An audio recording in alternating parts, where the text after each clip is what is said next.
ओम नमः भगवते वासुदेवाय नमः। दोस्तों, आज हम जानेंगे गरुड़ पुराण 11वें अध्याय के बारे में। दोस्तों, आगे बढ़ने से पहले आप इस चैनल में नए हैं तो प्लीज़ इसे सब्सक्राइब कर लें। वीडियो को अंत तक देखिए। हमारा यह वीडियो आपको कैसा लगा कमेंट करके जरूर बताइए। गरुड़ जी बोले, हे केशव, आप 10 गात्र विधि के संबंध में बताइए। इसके करने से कौन सा पुण्य प्राप्त होता है और पुत्र के अभाव में इसको किसे करना चाहिए।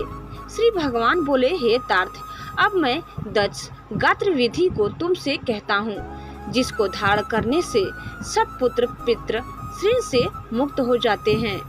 पुत्र पिता के मरने पर शोक का परित्याग करके धैर्य धारण कर सात्विक भाव से समन्वित होकर पिता का पिंडदान आदि कर्म करें। उसे अश्रुपात नहीं करना चाहिए, क्योंकि बांधवों के द्वारा किए गए अश्रुपात और श्लेषपात को विवश होकर पिता रूपी यानी प्रेतपान करता है। इसीलिए इस समय निरर्थक शोक करके रोना नहीं चाहिए। यदि मनुष्य हजारों वर्ष रात दिन शोक करता रहे तो भी प्राणी कहीं भी दिखाई नहीं पड़ सकता। जिसकी उत्पत्ति हुई है उसकी मृत्यु सुनिश्चित है और जिसकी मृत्यु हुई है उसका जन्म भी निश्चित है। इसीलिए बुद्धिमान को इस अवश्यंभावी जन्म मृत्यु के विषय में शोक नहीं करना चाहिए। ऐसा कोई देवी अथवा मानवीय उपाय नहीं है जिसके द्वारा मृत्यु को प्राप्त हुआ व्यक्ति पुनः यहाँ वापस आ सके। अवश्यंभावी भावों का प्रतिकार यदि संभव होता तो नल, राम और युधिष्ठिर महाराज आदि दुख न प्राप्त करते। इस जगत में सदा के लिए किसी का किसी भी व्यक्ति के साथ रहना संभव नहीं है।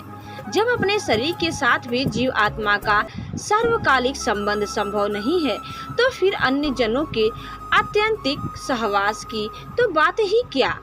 जिस प्रकार कोई पथिक छाया का आश्रय लेकर विश्राम करता है और विश्राम करके पुनः चला जाता है, उसी प्रकार प्राणी का संसार में परस्पर मिलन होता है। पुनः प्रारब्ध कर्मों को भोग कर वह अपने गंतव्य को चला जाता है। प्रातः काल जो भोज्य पदार्थ बनाया जाता है वह सायकाल नष्ट हो जाता है। ऐसे नष्ट होने वाले अन्न के रस से पुष्ट होने वाले शरीर की नित्यता की कथा ही क्या। पितृ मरण से होने वाले दुख के लिए यह पूर्वोक्त विचार औषध स्वरूप है। अतः इसका सम्यक चिंतन करके अज्ञान से होने वाले शोक का परित्याग कर पुत्र को अपने पिता की क्रिया करनी चाहिए। पुत्र के अभाव में पत्नी को और पत्नी के अभाव में सहोदर भाई को तथा सहोदर भाई के अभाव में ब्राह्मण की क्रिया उसके शिष्य को अथवा किसी संपिंडी व्यक्ति को करनी चाहिए। हे गरुड़, पुत्रहीन व्यक्ति के मरने पर उसके बड़े अथवा छोटे भाई के पुत्रों या पौत्रों के द्वारा 10 गात्र आदि कार्य कराने चाहिए। एक पिता से उत्पन्न होने वाले भाइयों में यदि एक भी पुत्रवान हो तो उसी पुत्र से सभी भाई पुत्रवान हो जाते हैं। ऐसा मनु जी ने कहा है। यदि एक पुरुष की बहुत सी पत्नियां में कोई एक पुत्रवती हो जाए तो उस एक ही पुत्र से वे सभी पुत्रवती हो जाती है। सभी भाई पुत्रहीन हो तो उनका मित्र पिंडदान करे अथवा सभी के अभाव में पुरोहित को ही क्रिया करनी चाहिए। क्रिया का लोप नहीं करना चाहिए। यदि कोई स्त्री अथवा पुरुष अपने इष्ट मित्र की अर्धदैहिक क्रिया करता है तो अनाथ प्रेत का संस्कार करने से उसे कोटि यज्ञ का फल प्राप्त होता है। हे खग, पिता का 10 गात्रादि कर्म पुत्र को करना चाहिए, किंतु यदि ज्येष्ठ पुत्र की मृत्यु हो जाए तो अति स्नेह होने पर भी पिता उसकी 10 गात्रादि क्रिया न करे। बहुत से पुत्रों के रहने पर भी 10 गात्र संपिंडन तथा अन्य 16 श्राद्ध एक ही पुत्र को करना चाहिए। पैतृक संपत्ति का बंटवारा हो जाने पर भी 10 गात्र संपिंडन और शोषण श्राद्ध कर्म एक को ही करना चाहिए, किंतु संतोषारिक आदि श्राद्धों को विभक्त पुत्र पृथक पृथक करे। इसलिए ज्येष्ठ पुत्र को एक समय भोजन भूमि पर शयन तथा ब्रह्मचर्य धारण करके पवित्र होकर भक्ति भाव से 10 गात्र और श्राद्ध विधान करने चाहिए। पृथ्वी की 7 बार परिक्रमा करने से जो फल प्राप्त होता है वही फल माता पिता की क्रिया करके पुत्र को प्राप्त होता है। 10 गात्र से लेकर वार्षिक श्राद्ध पर्यंत पिता की श्राद्ध क्रिया करने वाला पुत्र गया श्राद्ध का फल प्राप्त करता है। कूप, तालाब, बगीचा, तीर्थ अथवा देवालय के प्रांगण में जाकर मध्यमयाम में बिना मंत्र के स्नान करना चाहिए। पवित्र होकर वृक्ष के मूल में दक्षिणाभिमुख होकर वेदी बनाकर उसे गोबर से लीपे।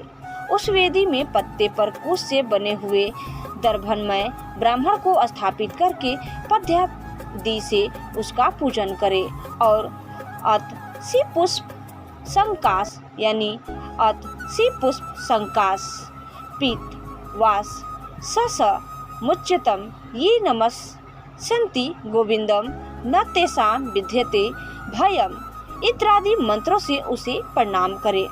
इसके पश्चात उसके आगे पिंड प्रदान करने के लिए कुश का आसन रखकर उसके ऊपर नाम गोत्र का उच्चारण करते हुए पके हुए चावल अथवा जौ की पीठी यानी आटा से बने हुए पिंड को प्रदान करना चाहिए। उसिर यानी खस, चंदन और भृंगराज का पुष्प निवेदित करे। धूप, दीप, नैवेद्य, मुखवास यानी तांबूल पान तथा दक्षिणा समर्पित करे।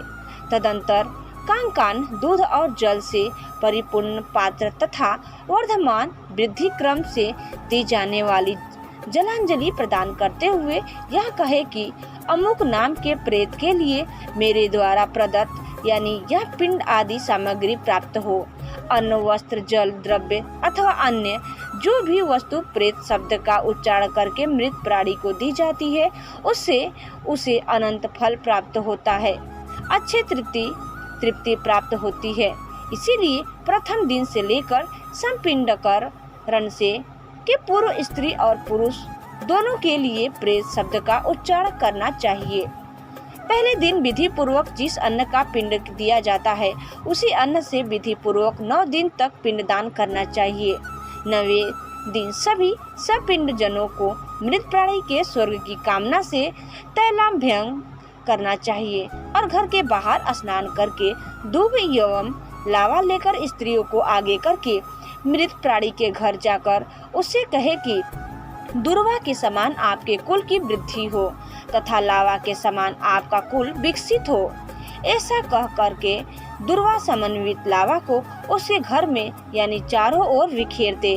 हे खगेश्वर, 10वें दिन मांस से पिंडदान करना चाहिए, किंतु कलयुग में मांस से पिंडदान शास्त्रतः निषिद्ध होने के कारण उधर से पिंडदान करना चाहिए। 10वें दिन क्षौर कर्म और बंधु बांधवों को मुंडन कराना चाहिए। क्रिया करने वाले पुत्र को भी पुनः मुंडन कराना चाहिए। 10 दिन तक एक ब्राह्मण को प्रतिदिन मिष्ठान भोजन कराना चाहिए और हाथ जोड़कर भगवान विष्णु का ध्यान करके प्रेत की मुक्ति के लिए इस प्रकार प्रार्थना करनी चाहिए। अतसी के फूल समान कांति वाले पीत वस्त्र धारण करने वाले अच्युत भगवान गोविंद को जो प्रणाम करते हैं उन्हें कोई भय नहीं होता। हे आदि अंत से रहित शंख, चक्र और गदा धारण करने वाले अविनाशी तथा कमल के समान नेत्र वाले देव विष्णु, आप प्रेत को मोक्ष प्रदान करने वाले हो। इस प्रकार प्रतिदिन श्राद्ध के अंत में यह प्रार्थना मंत्र पढ़ना और सुनना चाहिए। तदंतर स्नान करके घर जाकर गोग्रास देने के उपरांत भोजन करना चाहिए। तो दोस्तों, इस प्रकार गरुड़ पुराण के अंतर्गत सरोद्वार में 10 गात्र विधि निरूपण नामक 11वां अध्याय पूरा हुआ। दोस्तों, आगे की कथा जानने के लिए दूसरे वीडियो को देखिए। आपको हमारा आज का यह कहानी कथा कैसे लगी हमें कमेंट करके जरूर बताइए और आप इस चैनल में नए हैं तो प्लीज इसे लाइक, शेयर और सब्सक्राइब करना न भूलें। धन्यवाद। ओम नमः शिवाय। हर हर महादेव।